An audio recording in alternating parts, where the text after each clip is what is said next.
Council formal session. Yesterday we had some good things happen.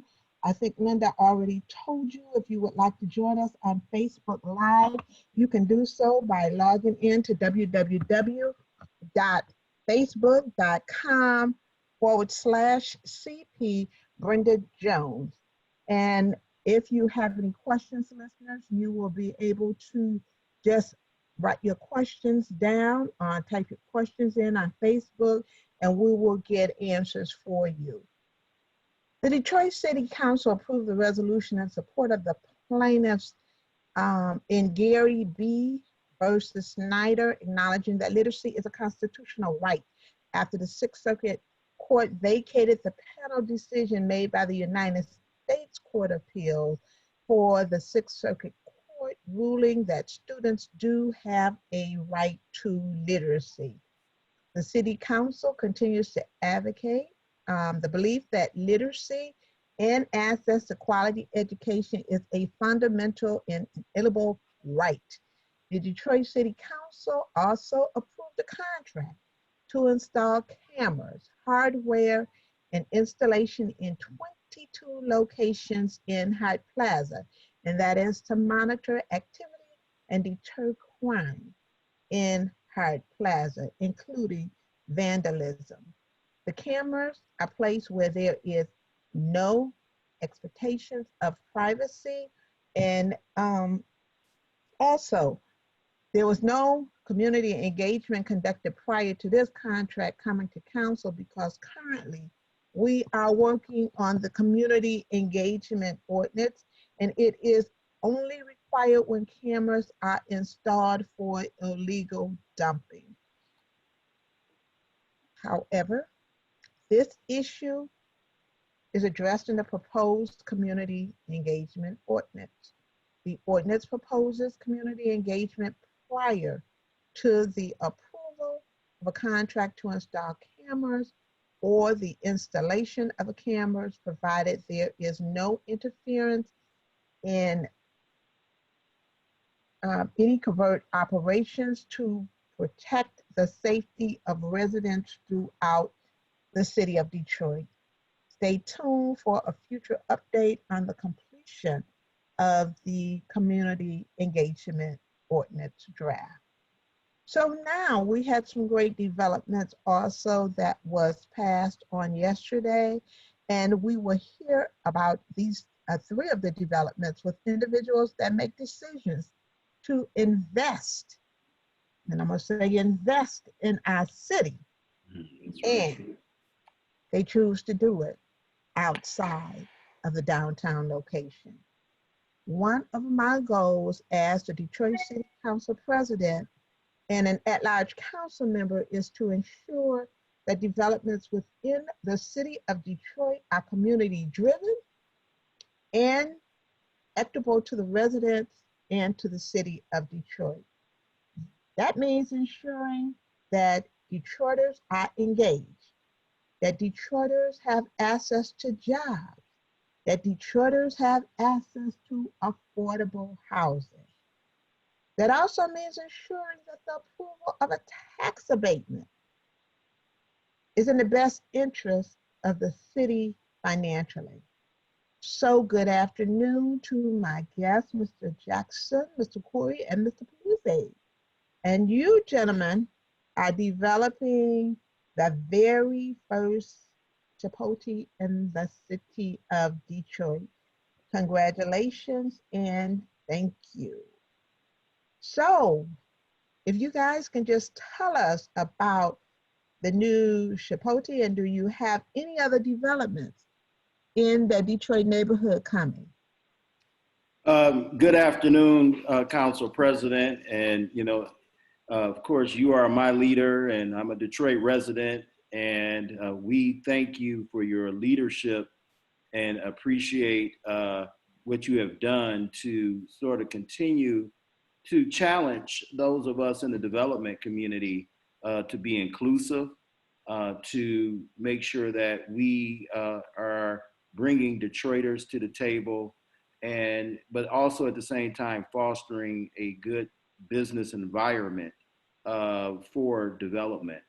So I just want to thank you for that. I'm joined here today by Frank Arcori of Various Development. And I'll just give you just a little brief overview. The Chipotle, as you had mentioned, is the first freestanding, brand new Chipotle that will be developed here in the city of Detroit. As you also mentioned, is being developed in the neighborhood at Mack and Radnor, which is on the far east side, and in Councilman Spivey's district, District 4, in the Cornerstone Village community. And so we're very excited to bring this development, and we thank you for your support and that of your colleagues yesterday. It was unanimous vote. We think that is all part of sort of the community engagement that took place on the front end that makes things a lot easier when on the back end when it gets to city council. The Chipotle. Mr. Jackson, let me stop you and just tell you, not only is that Mr.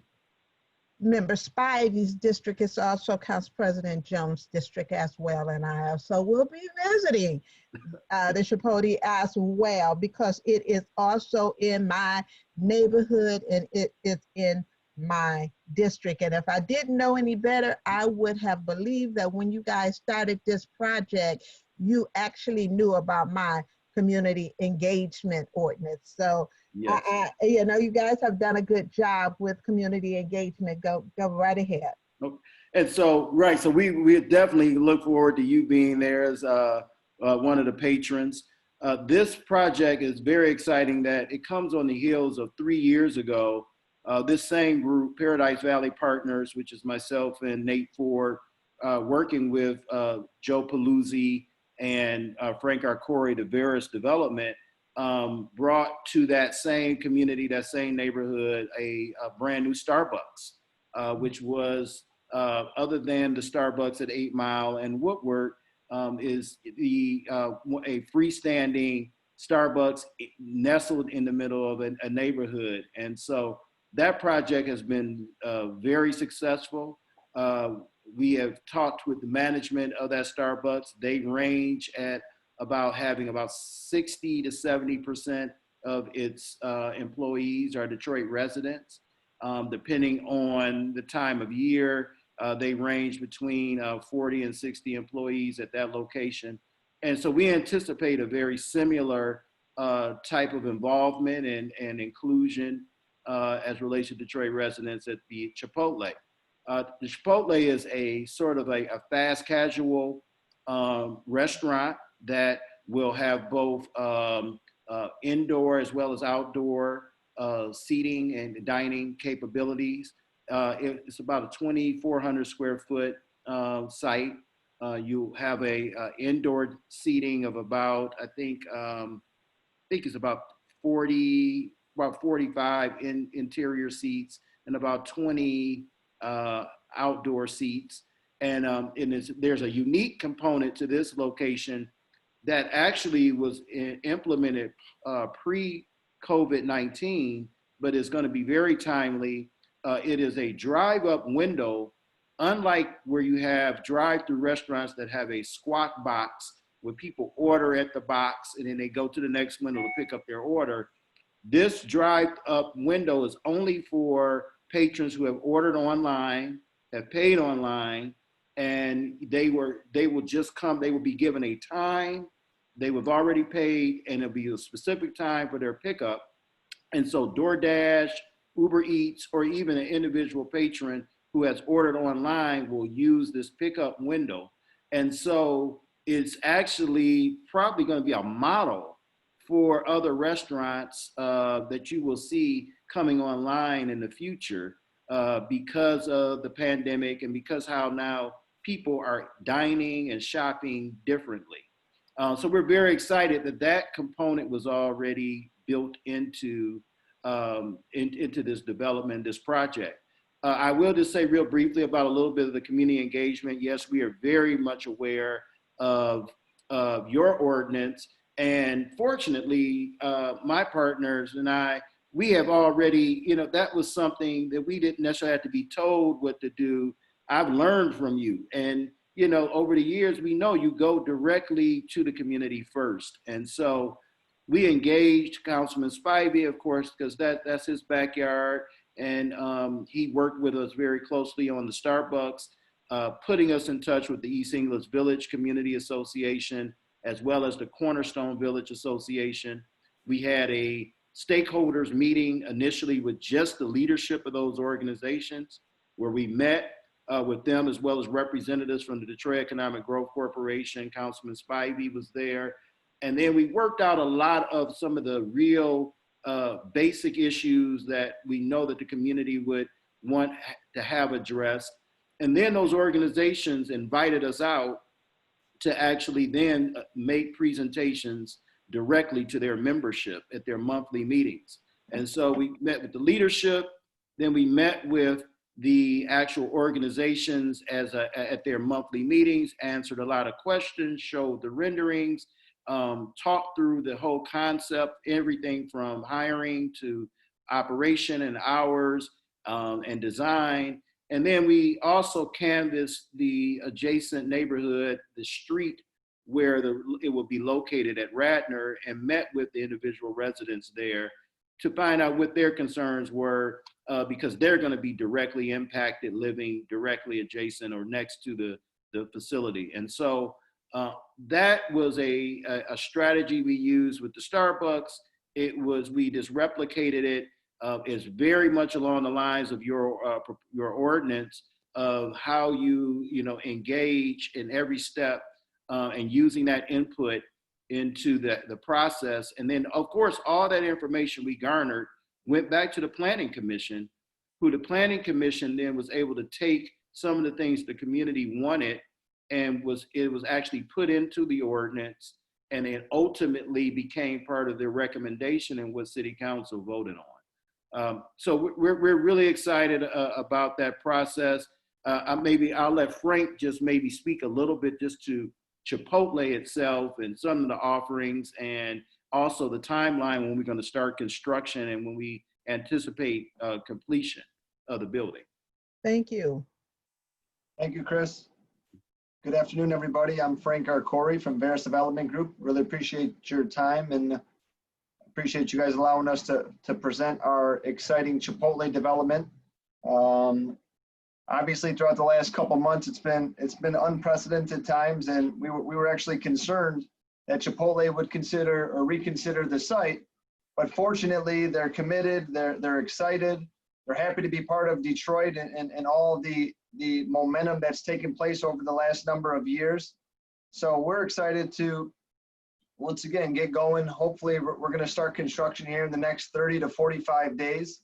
From the day we start construction, we anticipate a completion date, 90 to 120 days thereafter.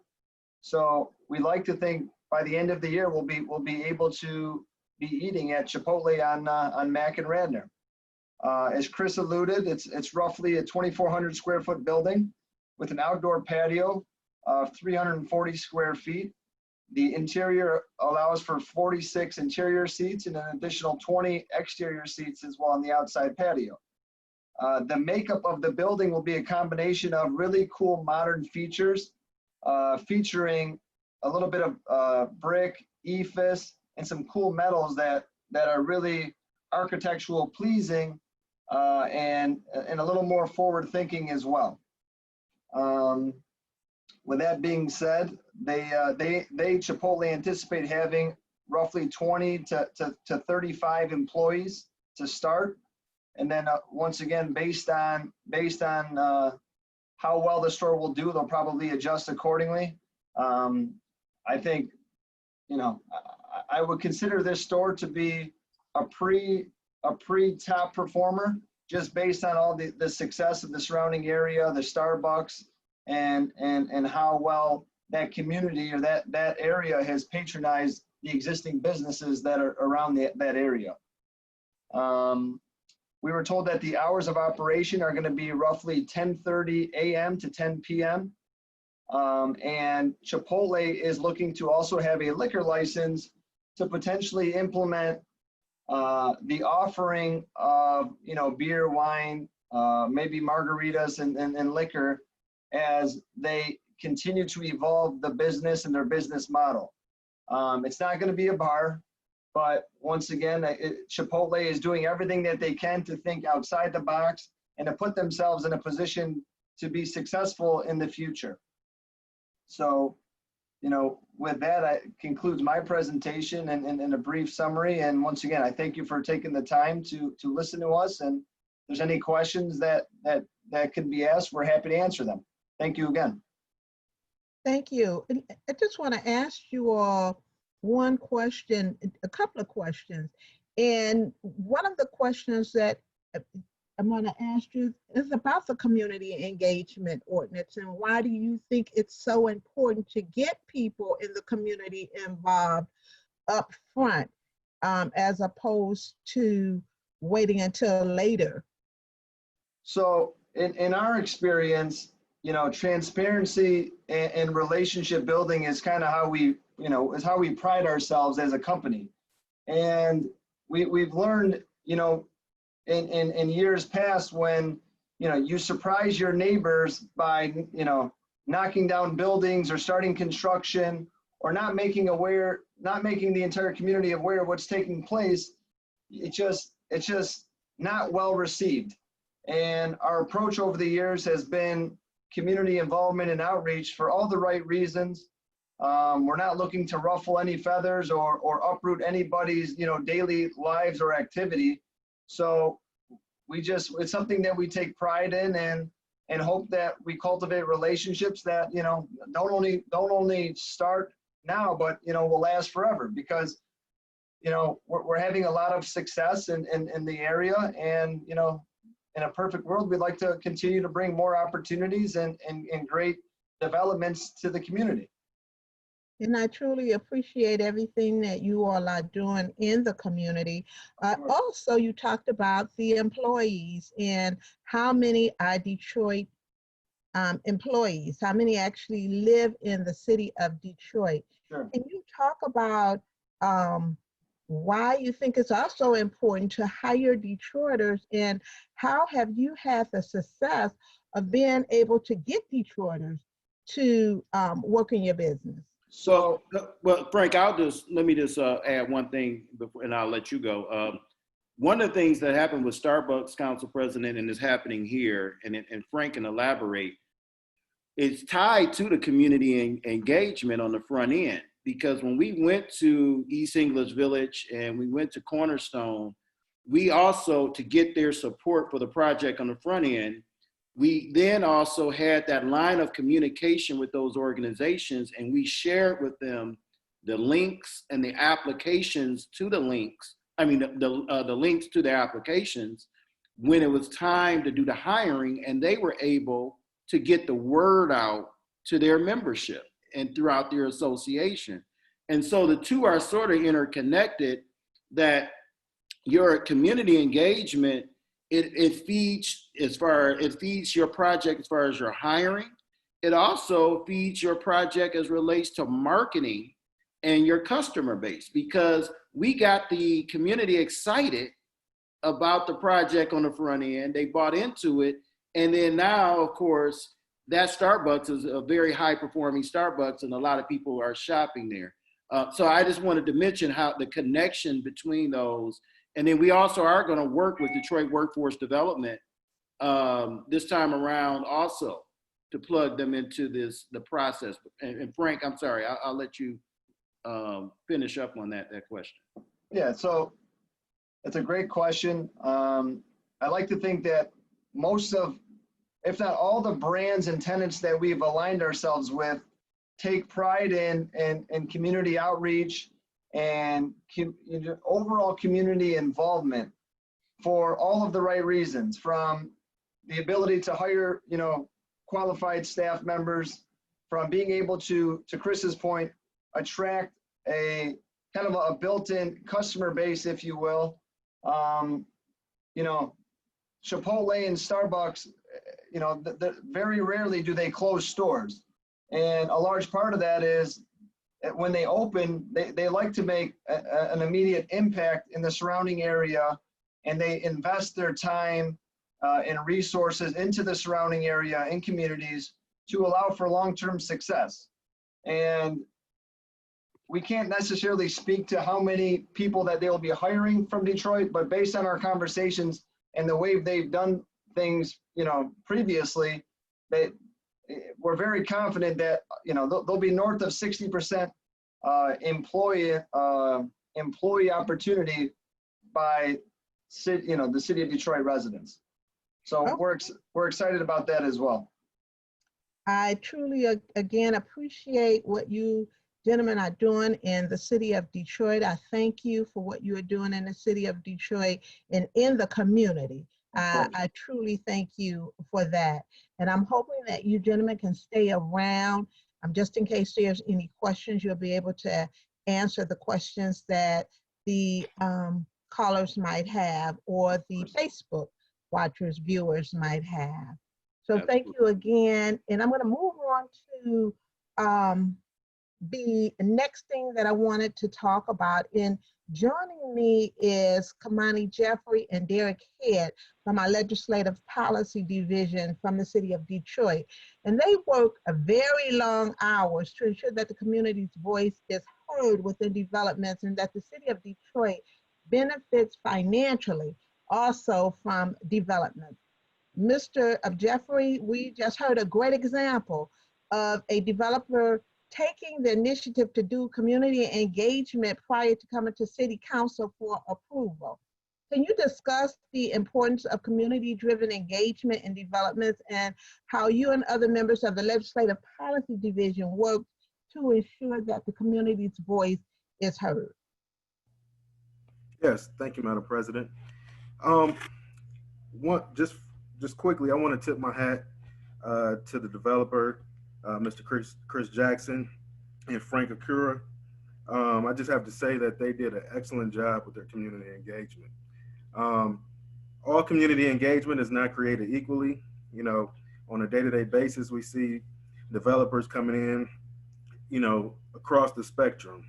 But this group did an excellent job. So by the time that they got to our office for their proposed rezoning, much of the work was already done.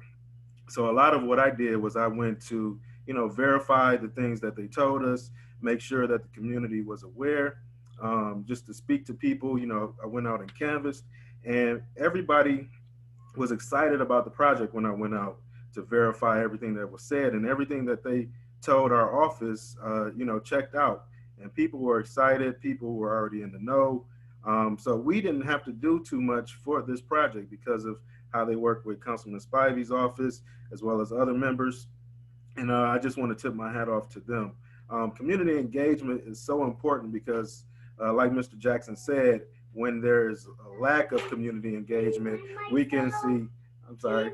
So this is some of the issues that you come into working from home. That's okay. The baby is going to be a developer too. I'll be right there, baby. Okay, but some of the things that you run into is just that, you have developers that come into the community, may not value community engagement so much.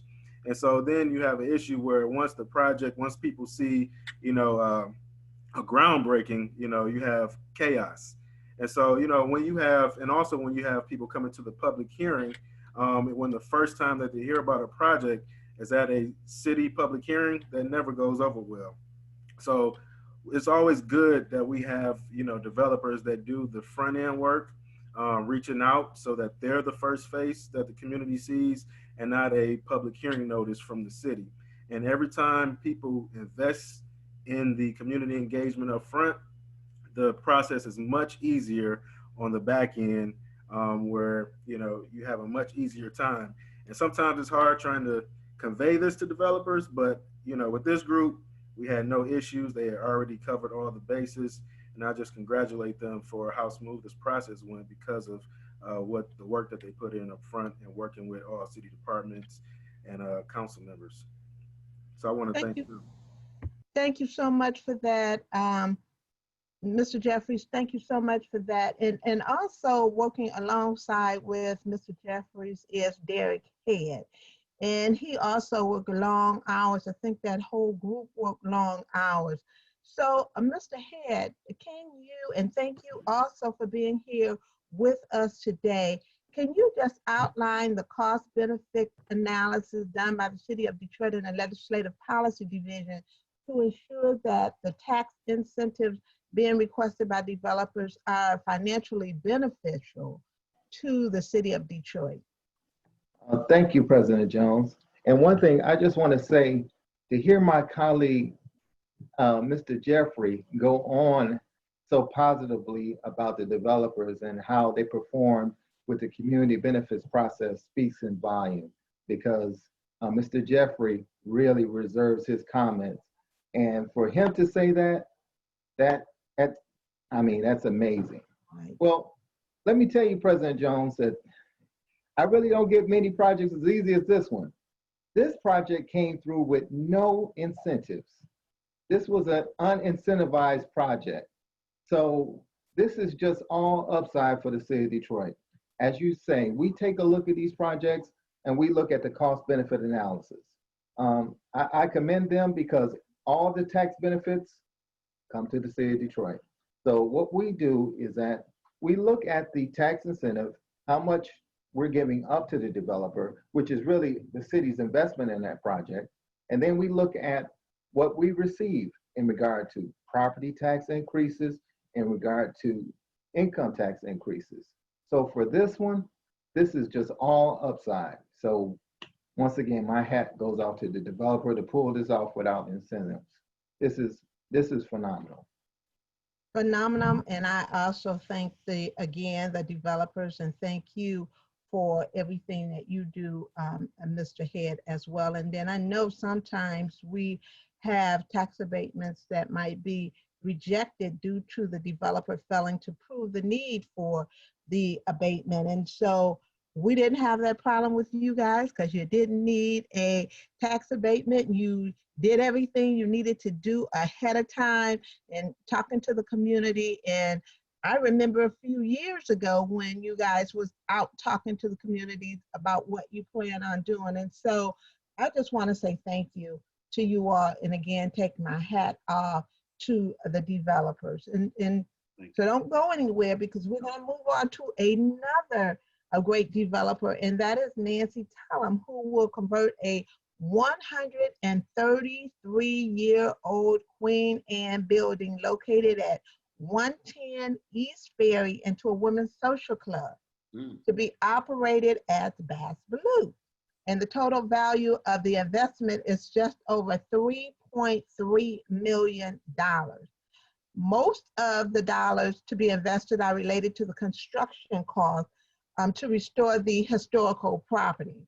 The tax payment prior to the incentive is $908,850. The value of the tax abatement is $382,647. The developer, however, will still pay $350,041 in taxes, which is more than the City of Detroit would have received without the redevelopment of the property. The abatement is needed due to the high cost to restore this historic building. So Ms. Tellem, thank you for being here with us today. Can you talk to us about why you chose 110 East Ferry to locate your social club, especially with the high renovation costs related to the historic building? Well, thank you very much, President Jones. First, it requires a little bit of a background since I am I've moved from Los Angeles to Detroit it's now been 5 years ago with my husband. And we've spent, my husband and I, and he overseeing the Pistons organization, we've spent a lot of time devoting our energies to how the team itself can give back to the community. In that regard, when I first got to Detroit, I reached out and tried to figure out what I could do on my own, actually, hadn't been in use for over 30 years. And the outside was incredibly beautiful. and the inside obviously needed some serious renovation. As I was exploring, and I had the property for over a year, my focus was how best to use the property, how best to use the house in a way that could give back and to contribute to the community. And I evaluated a lot of different options, but during this period of time, I met many women who had just returned from Detroit outside, starting their careers. I met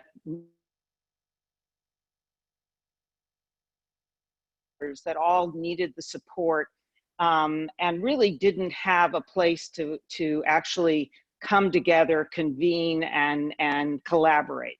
And that was sparked my interest in actually creating this home for a destination that could amplify the opportunities through community and collaboration. You know, what I experienced is that there appeared to be only kind of one place that a lot of people met, which was either at bars, restaurants, or the DAC. Mm-hmm. And frankly, for women, I think it wasn't as welcoming as I would have liked. So this is a place where women can come. The thing that's unique about this house, it combines not only the actual business operations of a social club, but it also is integrated into a foundation where we are going to provide seed money for female entrepreneurs, provide educational and leadership seminars, provide mentorship, and a lot of these other programs to really support the women of the city itself. It's a very unique model, and what's surprising about it is that I'm being from California, there are clubs that are devoted to or trying to support women. That it's quite, you find it a lot on the West Coast, you find a lot on the East Coast, but there's nothing in the Midwest, and frankly, there's nothing in Detroit that's kind of following this model. So the way that I've designed the house is the first floor will be open to everyone, and it has a commercial kitchen, which my hope is to hire a female chef based in Detroit to actually run the kitchen. Because of the need in the community in that area that there aren't any restaurants, this I felt would be a great opportunity to allow everyone to enjoy the house. On the second floor is designed as a lounge area where people can work, their conference rooms, and the third floor is a private event space which can handle the overflow on the second floor, as well as an opportunity for businesses or any events, community events, to be held on the third floor. It also will have a screening room capability. And finally, on the basement, which we're dealing with 4 floors, is what I call the wellness area, which is again an opportunity for women to we have courses on wellness, whether it's exercise, whether it's meditation, and those are the kind of things that we're going to present here. So the hope is it is a welcoming, warm place for everyone to come and enjoy, to meet. And I think that, frankly, is what's missing right now is that I find myself, when I first came, to meet a lot of people crossing a lot of different paths. But I think with people in Detroit, people have a tendency to stay in their own path, and there isn't an opportunity to truly collaborate and meet each other. And I'm hoping that this is a destination that enables that. Now, before even launching this idea, I held several forums with women and from all different walks of life, first to see whether this was indeed needed, wanted, and what exactly was what the community would really like to see. And the way I've outlined the house is exactly kind of mirrors what I heard women needing. And now with COVID, obviously, the opening of the house will be delayed, and the renovation had been delayed somewhat, but now has resumed. And during this period of time, I'm looking to create kind of digital opportunities to bring in the community and to do something meaningful on a digital basis of connecting, expanding this community, connecting and meeting through action as opposed to talk, certain of the needs that are kind of articulated by small businesses run by women, that they're feeling certain challenges now because of COVID. And this actually is a perfect time to bring people together to support each other. Wonderful, wonderful. And so you definitely will be supporting women, and especially one of the things I look forward to is you supporting and assisting female business entrepreneurs. And so I definitely look forward to that. And you answered all the questions I had as you were speaking, and you did such a marvelous job with talking about what is going to take place there. So thank you for your investment in the community. Thank you for what you're doing for women. And as you started off by saying, there are not a lot of places that females can just go, and you talked about the places, and I had to shake my head yes to everything you were saying. So thank you so much for what you're doing in the city of Detroit, in the community. And I also look forward to coming and visiting once the You house better. I I expect you definitely to. will be there. I will definitely be there. I'm sure there'll be some men at that, trying to be at that event as well. Exactly right. I'm certainly hoping. And the number of times that, frankly, I tried to enter the DAC but wasn't appropriately dressed, kind of also will invite women and whomever to dress in any way they prefer to come and convene. So I look forward to you being there, President, and I can't wait for the house to open. I can't wait either. Thank you so much for everything you do and have done as well in opening up that house. So thank you so much. Thank you very much. And thank you for letting me present today. Thank you for presenting today. So we have heard about unique developments so far this afternoon. And our last project has an estimated total capital investment from the developers of approximately $18.2 million. The developer is receiving a brownfield TIF credit, which is allowed for severely contaminated properties that have costly environmental remediation costs. And so tax dollars are collected by the Detroit Brownfield Redevelopment Authority and reimbursed to the developer as dollars are spent on the environmental project only. And so the amount to be reimbursed to the developer over a 30-year period of time is roughly, I think, $3,615,524. So good afternoon to you two gentlemen, Mr. Goldberg and Mr. Naimi. And I see that nice shirt you have on there. I see it, Detroit versus itself. I see it, I love it. And you know, normally you see the Detroit versus everybody. You see Detroit versus, I've had one that says Detroit versus COVID. I love the one that says Detroit versus itself. I love it, awesome, awesome. So one of you please just talk about what you are doing and tell us where the project is located. Thank you, Council President Jones. Again, my name is Matthew Naimi. I'm here with Oren Goldenberg, a longtime Detroit resident. The project is located in the Northwest Goldberg area, right adjacent to Henry Ford Hospital's campus, South Campus. We're home to the recycling center that we've been operating out of this location with the city of Detroit for the last 15 years. The property is actually the original Lincoln factory. So you spoke to a long history of contamination, the birthplace of the Lincoln automobile. It was a grocery wholesaler for about 60 years. And for the last 17 years, we've been operating the recycling program for the city of Detroit out of this space, as well as the Lincoln Street Art Park.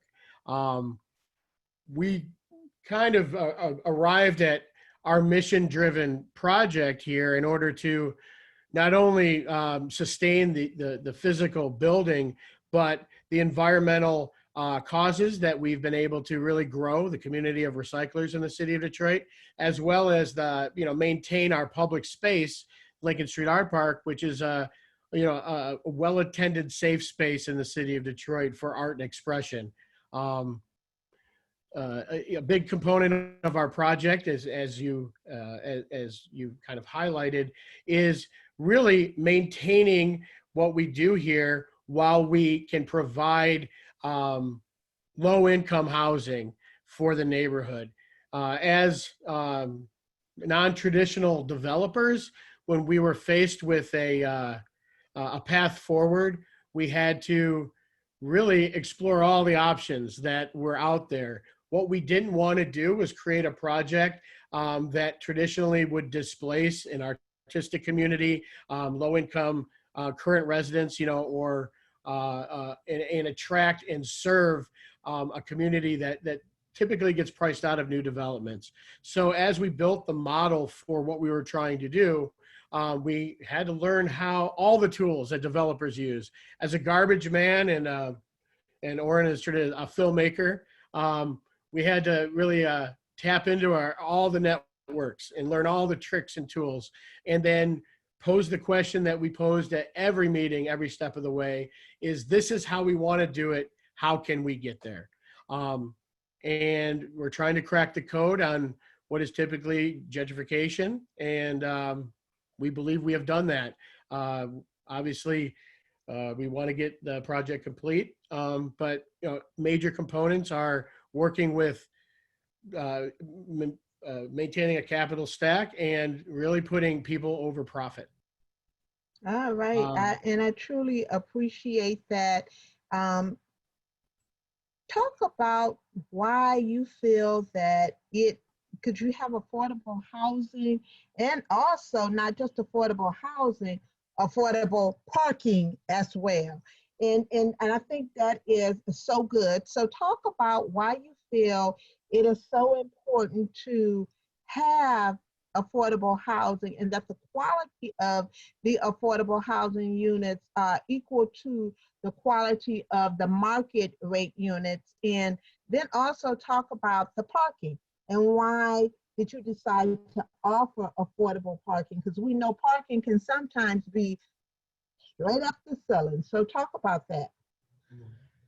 So our main focus with this project, and what sort of our gut check every step of the way, is can the people who are here currently afford this? Because where so many developments are targeting a population that isn't currently there, or an aspiring possibility for a community to be there, we have really checked in and asked the people in the community. So where affordability is considered through AMI, average medium income, it doesn't really reflect, one, our neighborhood, which is I believe the third poorest in the city, and B, just the reality of what's happening and how people live in Detroit.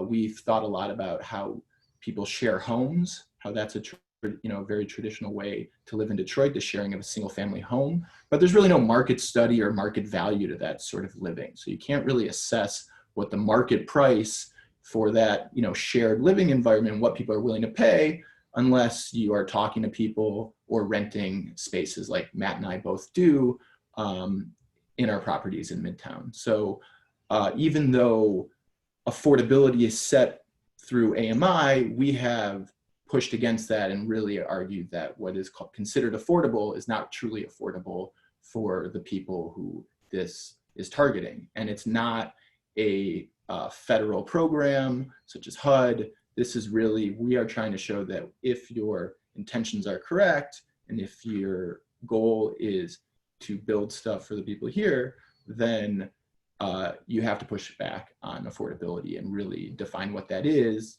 in a different way. And so for us, when we considered parking, to be honest, I only in preparation for this meeting did we actually define that it was considered affordable. We just really talked about it and thought, what would people pay to actually park? If the cost of parking is cost prohibitive, then why are you building parking for your tenants? And you know, there's no point in building things that the people who you're targeting can't afford.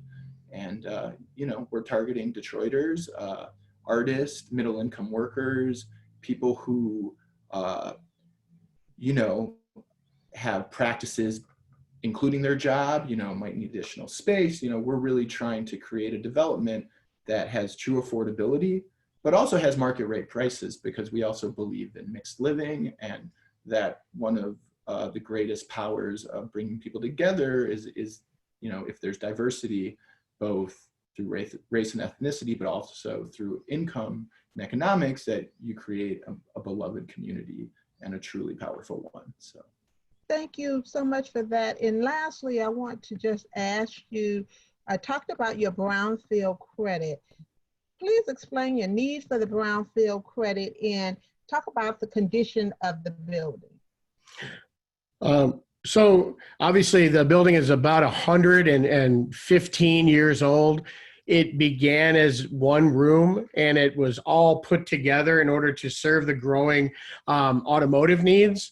And then it was further encased to serve as a food distribution warehouse.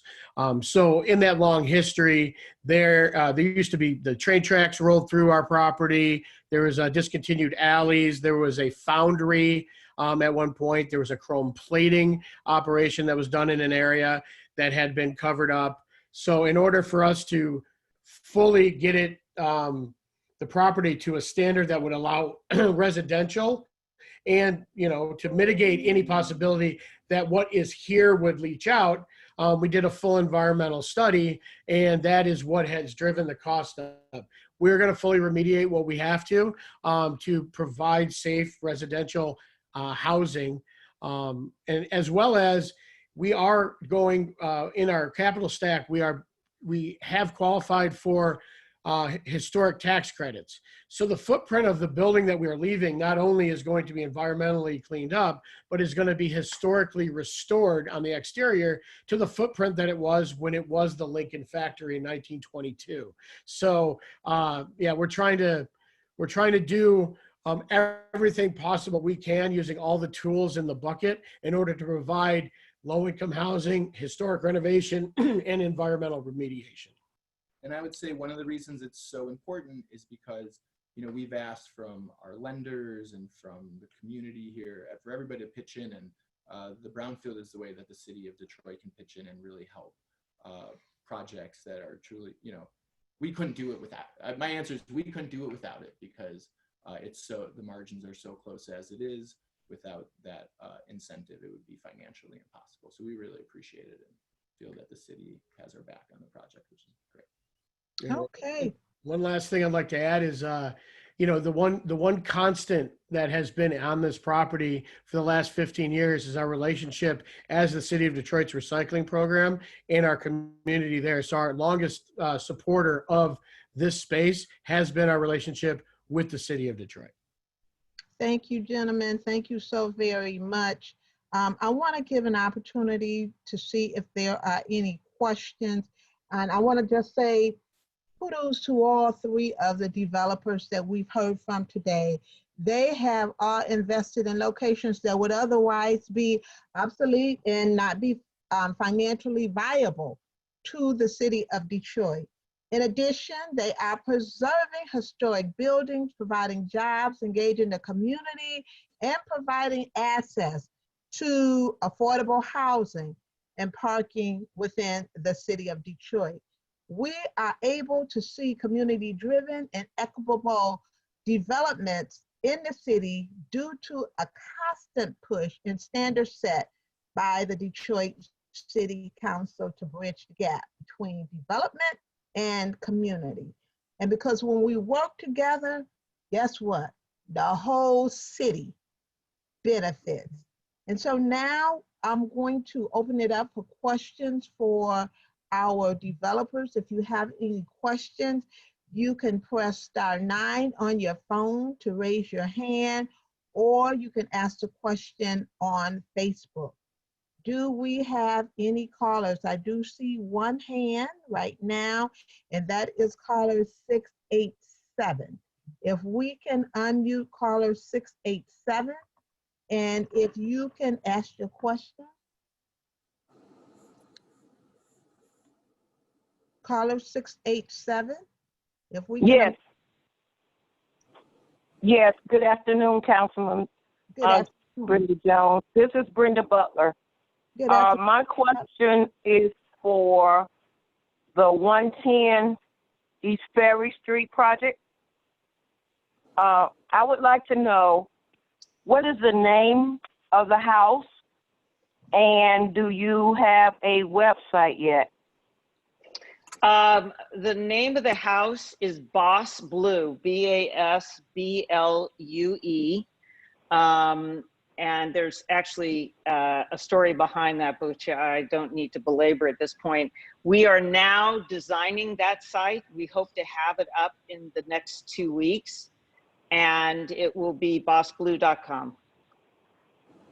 Okay, and my next question and last question is, the programs that will be at Boss Blue, will it include programming for our young ladies like that are between the ages of 18 and 30 years old? Yes, I should have mentioned it. Well, you know, it's a very inclusive in terms of demo of women. I think, and again, 18 may be a little bit young simply because, you know, again, we're kind of focused on slightly older, but certainly 18 would be included, and particularly since we're in the Wayne State University area. But the sweet spot is probably somewhere between 25 and 40. I'm clearly on the other side of that sweet spot, and I'm hoping that women my age also will join as well. But again, with the idea of having these educational seminars, mentorship opportunities, that would be the kind of the focus, but certainly younger would be fine as well. Thank you. Thank you so much, and congratulations. Thank you. I appreciate your interest. Do we have any other callers with any other questions or any questions on Facebook?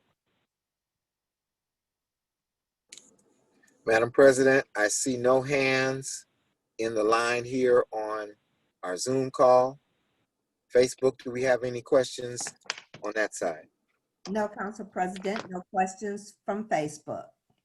Okay, thank you. Then that must mean you all did an awesome job of describing and explaining what you all are doing. Again, I just want to say thank you to all of you all for investing in the city of Detroit.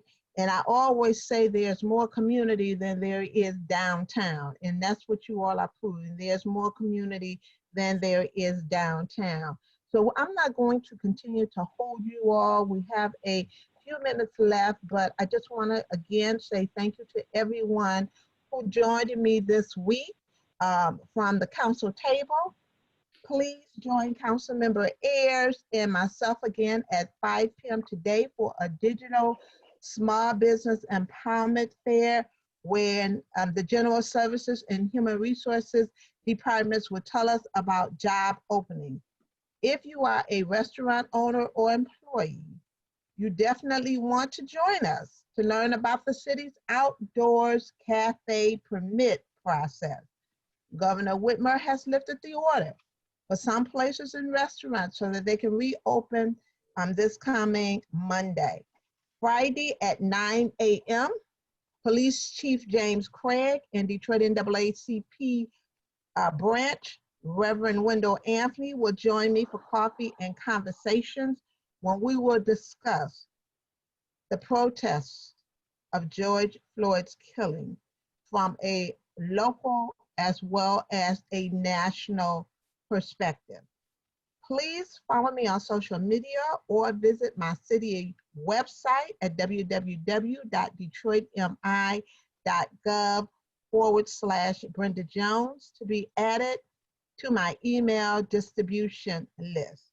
I say to everyone, be safe. Keep those masks on if you must be outside. Have a wonderful Wednesday, and I hope to see you and talk to you at 5 p.m. Again, I want to say thank you to our panelists who joined us, who will be and who has invested in the city of Detroit. And thank you to our legislative policy division who have done an awesome job. Thank you to Team Jones who are always here for me and doing an excellent job. And also thank you to our interpreter who is there doing an excellent job as well. Again, I hope to see you at 5 p.m. If not, I hope to see you Friday at 9 a.m. Thank you so much for joining us, and this will conclude our session for today. Thank you. Bye-bye. Thank you, Council Good President. day. Thank you. Good day, Great Council day. President. Thank you, Council President. Thank you. Thank you.